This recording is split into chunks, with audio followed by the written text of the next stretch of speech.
Welcome back to Edinburgh Fest, live with me, Mark Dolan, coming to you daily from the Fringe and the Newtown Theatre on George Street in Scotland's capital. Now, we are very happy at the number of guests we've had across the month so far. Some of the biggest names in entertainment. You can catch up with those people on the YouTube channel. It's all there, so get cracking. It's SBC TV. Just search on YouTube, and you're going to have a great time. Shortly, we're going to get a news update with Suze with the news. But first, legendary comedian Phil Nicol.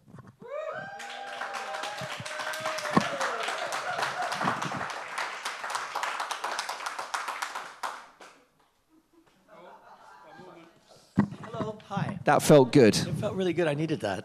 Now, here's the thing. Although you look about 23... You are a festival veteran, aren't you? Yes, I've been here 23 years. That's bonkers.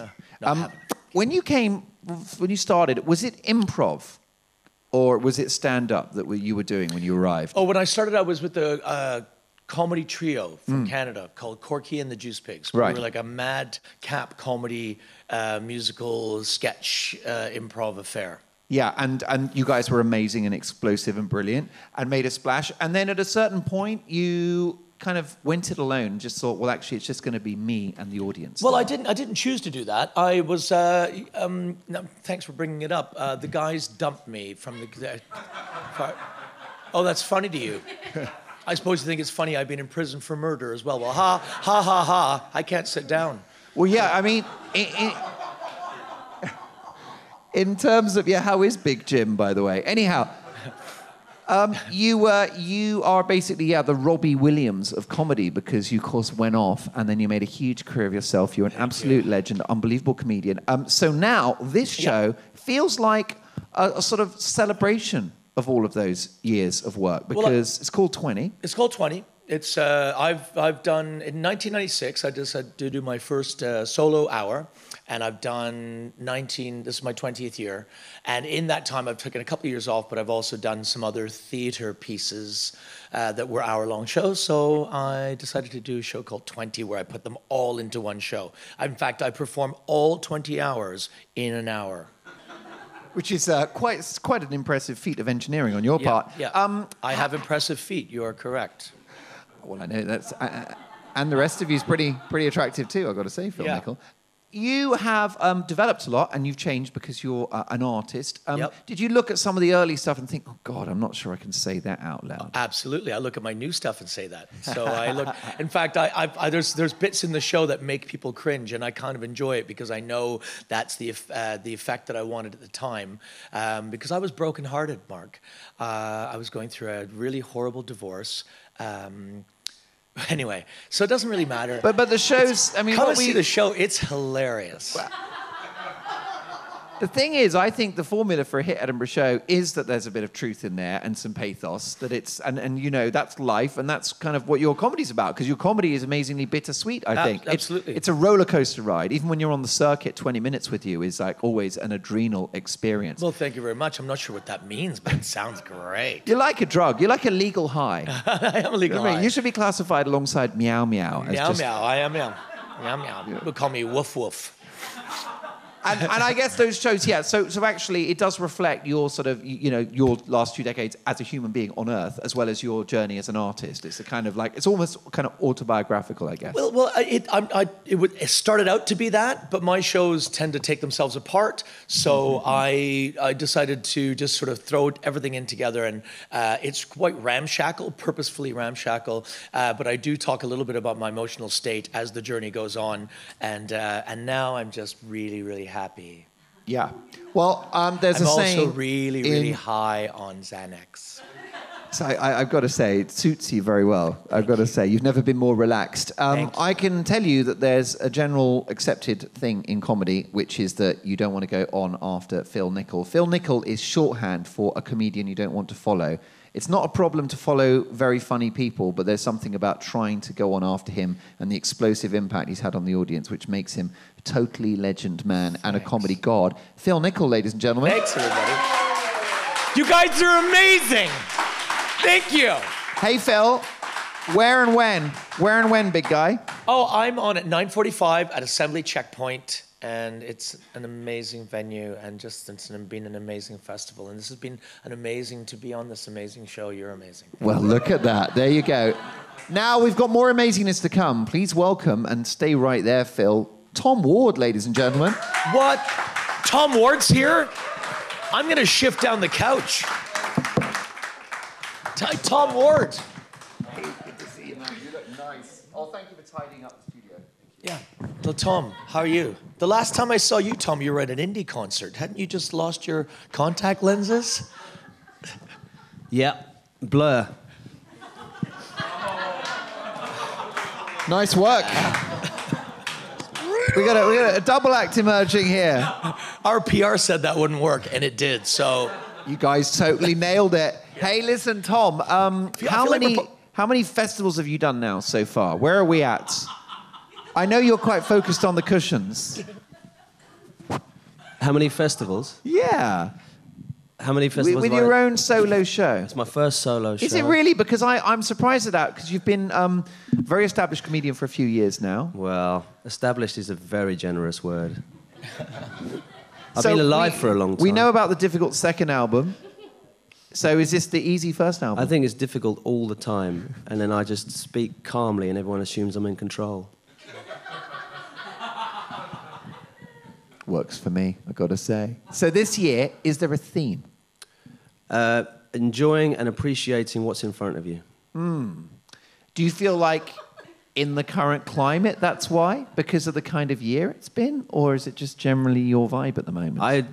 I decided that was what the show was about while I was in the toilet just before I went on. Because I knew you were going to ask. And I was like, he's going to want some sort of narrative, some sort of reason, and I don't have a clue what I'm doing. Yes. But then I tap on a narrative at the end, and then everyone thinks there was a plan, you know. There is a bit of autobiography in there, isn't there? Yeah. I think your dad was a bit of a hardline character. He was a Christian, yeah, hardcore Christian. And didn't he ban something quite key? He banned Christmas for 5 years, yeah. Right. Okay. So if anyone wants to give me a present or anything, that's fine. 93 to 98, there was nothing. Now, what was his reasoning for that? He said that it was a pagan festival that had been misappropriated by commercialism. Right. it is. Some big words there to show that I do have a brain. I should point out that Phil Nicol is Tom's dad. No, yeah. It is. Christmas is a pagan festival. That's why I get together with my grandparents and take magic mushrooms for 12 days. Listen, mate, you're like the hottest stand-up out there. I'm jealous. Hang on a minute. Bull. Shut up, Dad. Well, you've had your time. Tom is... Go to your room. You know, the two of you, Phil's the fringe and a stand-up and a comedy legend, and you are the hottie on the blocky, and it's the thing. And it's true, isn't it, Phil? We can't deny it. Tom absolutely, man. Tom's That's why stuff. when I found out I was on with Tom Ward, I was very excited. I brought all my posters and stuff for him to sign and stuff like that, even though he's my son. I haven't seen him since the trial, so wandering hands, my ass. There you go. Well, I tell you something. It's been such a treat to have both of you. Tom, tell us where and when. The Pleasance Courtyard Cellar, 9:45 every day. Do it. Do it. Or you'll be foolish. Tom Ward. I'll do it. Yay! Yeah. Two delightfully funny young men. Now let's get the mood a little more serious, because it's time to find out what's going on in the world. Here's our epic newsreader. It's Suze with the news. Thanks. Thank you. Yeah, that's right. Suze with the news. News with Suze. Phil, the way you held Mark when you first came in, I haven't been held like that for a while, so I was wondering if you could maybe hold me like that. Oh my god. Oh my god. Oh my god, Suze, stop it. Help! Tom! Help! Thank you, Phil. Woo! Thank you, Phil. Thank you. And Tom, I got you a present as well. Because I know you said your dad ruined Christmas. So there's a cupcake. Soft, is it on? Have it. Thank you. I can Have only a eat the bite paper. No, just eat it. Now? Yes. I can't. I'm allergic to egg and sugar. Right, well, fucking have it back now. Try and do something for someone and just blowing back in your face, you know.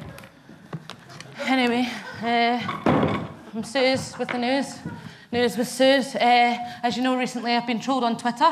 People are trying to get me fired from this job. There's been an online hate campaign about me. Suze with the news is the worst newsreader ever. # get her fired. So please don't, join up to that.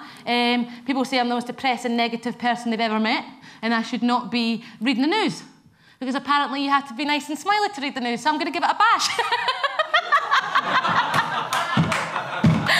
So, without further ado, I'm going to talk about happy stories. Ex-footballer dies after being tasered by police 5 times. Well, it's not a great start. What else we got? Johnny Depp cuts off finger in jealous rage. What else have we got? Should we spend 1.7 million on police to track down Twitter trolls? Well, yes, I'd say we should, because after the way I've been treated on Twitter the last few days, I'd say that would absolutely be worth the money.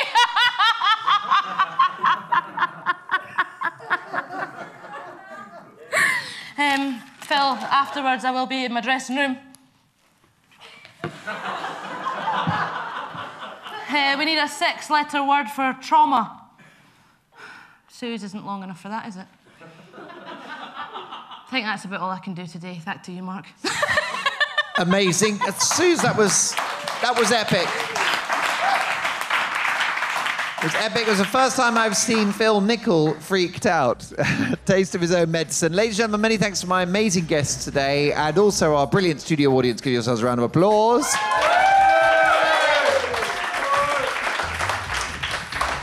We're back tomorrow with more Festival Madness. Bye-bye.